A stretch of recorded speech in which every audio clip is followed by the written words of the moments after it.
Hello, dear friends. I'm Lorenz Bariami, a clinical psychologist with a wide range of experience in dealing with people suffering from anxiety disorders. Today, I want to talk to you a little bit about a very important topic such as coronavirus. I think that this is not only an important topic that should be raised, but it also should be tackled properly, as it is tackled by professionals, including doctors, psychologists, and psychiatrists as well. Unfortunately, as you know, coronavirus has been labeled pandemic by the World Health Organization because it has spread almost in every country around the world, including my country, Albania. So I would like to begin by mentioning a quote by Hans Selye, founder of stress theory, and his quote says that as human beings, we are the same from the biological viewpoint, but we are totally different from the psychological viewpoint.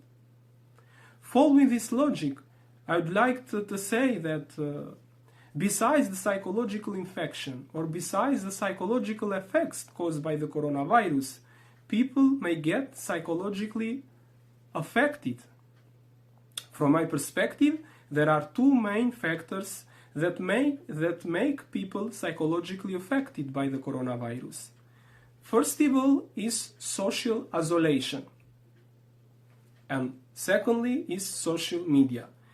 Let's try to touch upon two of these factors one by one. First of all, let's start with social isolation.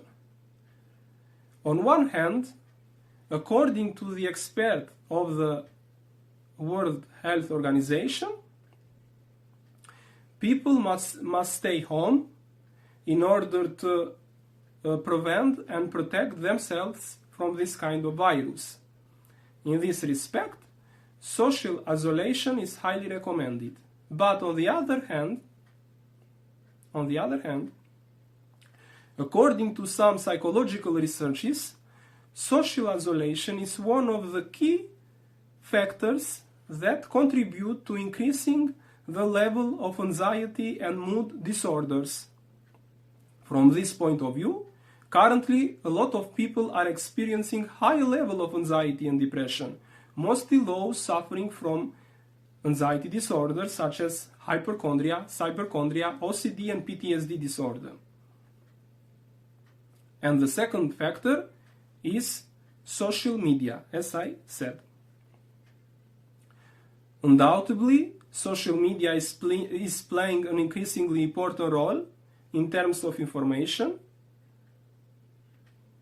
Personally, I really appreciate the media and its role for what they are doing, and I embrace the fact that people should be informed in order to protect themselves from this kind of virus. But this is one hand. On the other hand, social media has a tendency to expose people to a lot of information, and now people are getting bombarded with a lot of information. And from my standpoint, media has become like a pathology, or it has become like a media pathology syndrome, poisoning people's thoughts, emotions, by creating unhealthy, irrational patterns of thinking to them, and this is the reason why people have distorted thoughts, dysfunctional emotions, and they suffer a lot. For instance, people who suffer from hypochondria. By the way, hypochondria has to do with the fear of becoming sick based on the news that people read on social media. And as I said, people who suffer from hypochondria are more likely to feel anxious. Because that they have to stay at their homes for a long time in order to prevent themselves from this kind of virus. They should be isolated. In addition, they will face what they are the most afraid of.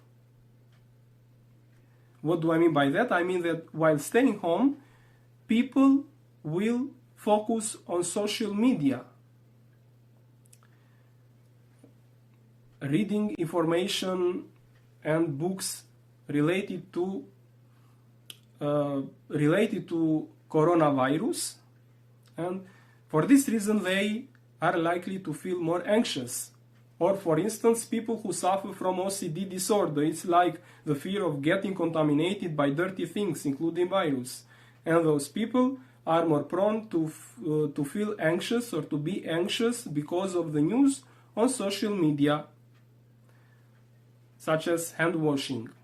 So these are like trigger provoking high level of anxiety for those people. And now I'd like to give a few tips or advices to all of you guys in order to help you protect yourself from getting psychologically affected by COVID-19. So my first advice has to do with following the instruction given by the experts of the World Health Organization. My second suggestion is that you have to take a walk for a while, maybe for an hour, in order to take some fresh air and reduce some stress due to the social isolation. My third advice is that you have to create a daily plan in order to manage the time as long as you stay home. This daily plan might begin since in the morning by having breakfast with your loved ones, and then it's highly recommended that you do some physical and psychological exercises, including yoga, meditation, breathing exercises at your home, and as well as some social activities like watching movies or playing games or reading books and so on. My fourth advice is that, or let's say my fourth suggestion goes to all parents. I mean, they should talk to their children. According to some psychological studies, parents should explain this situation to their children by using simple words in order for children to understand what is happening. Another advice is that you have to keep the social distance. You have to respect the social distancing and follow and maintain the daily routines. So in this regard, the daily plan is one of the best way to maintain the daily routine. My fifth advice is that you should use social media in order to talk with your loved ones and express some positive words to them, because psychologists say that when people express positive words or wishes, including appreciation, respect, or to others, they feel happier. So it's like giving love to someone, although virtually, and take it back and getting back to you. So this is my explanation, and these are some, let's say, advices that I wanted to share with you.